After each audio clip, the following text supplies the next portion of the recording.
Ang mabuting balita ng Panginoon, ayon kay San Lucas.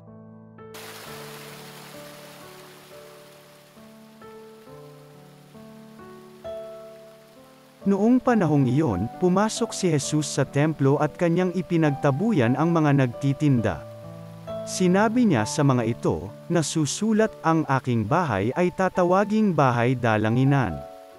Ngunit ginawa ninyong pugad ng mga magnanakaw."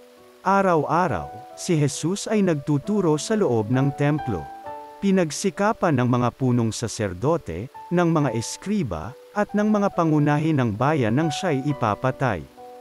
Subalit wala silang makitang paraan upang maisagawa ito, sapagkat taimtim na nakikinig sa kanya ang buong bayan. Ang mabuting balita ng Panginoon.